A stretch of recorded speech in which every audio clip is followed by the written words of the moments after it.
School college শিক্ষার্থী সহ প্রায় ৬,০০০-এর অধিক মানুষ রাস্তায় নেমেছে চট্টগ্রামের বন্দরভিত্তিক যানজট ও দুর্ঘটনার মরণ ফাঁদ হতে মুক্তি পেতে।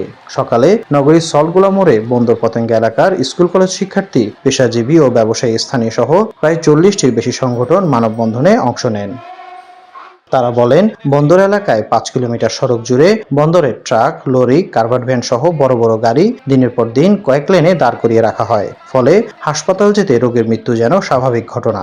স্কুল, কলেজ ও অফিসগামী সাধারণ মানুষকে প্রতিদিনই চরম দুর্ভোগ পোহাতে হয়। একটা দুর্ঘটনা নিজের চোখের সামনে দেখছি আমি, একজন মহিলা মারা গেছে। আমরা চাই জানে এরকম কোনো বিপদ আর না হোক। আমরা অনেক সমস্যা নষ্ট হচ্ছে আমাদের এই বন্দরের এই ভেহিকেলগুলির কারণে। এই সমস্যা শুধু আমাদের নয়, আমাদের পরিবারের, আপনাদের পরিবারের সকল স্তরের জন্য সমস্যা।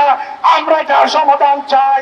যানজটের এই সমস্যা দূরীকরণে বন্দরে গাড়ি প্রবেশের গেট বৃদ্ধি, গেটের সার্ভার সবসময় সচল রাখা সহ নানান কার্যকর পদক্ষেপ নেওয়া জরুরি বলে মনে করেন ট্রাফিক বিভাগের সদস্যরাও। শুধু সার্ভার ডাউন হয় না, মাঝে মধ্যে ইলেকট্রিসিটি চলে যায়, তখন বন্ধ হয়ে যায়।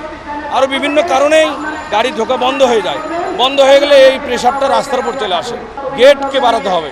এখানে গেট তৈরি করা আছে, ওই গেটগুলো সচল করতে হবে। একটা গেটের কাছে 3টা গেট করতে হবে, যেন গাড়ি সুন্দরভাবে ঢুকতে পারে। বন্দর পতেঙ্গা এলাকার সড়ককে যানজট মুক্ত করে সাধারণের নিরাপদ চলাচল নিশ্চিত করতে সরকার সহ সংশ্লিষ্ট কর্তৃপক্ষকে দ্রুত পদক্ষেপ নেওয়ার দাবি জানিয়েছেন বন্দর নগরীর বাসিন্দারা। নাইমুল ইসলাম, বৈশাখী সংবাদ, চট্টগ্রাম।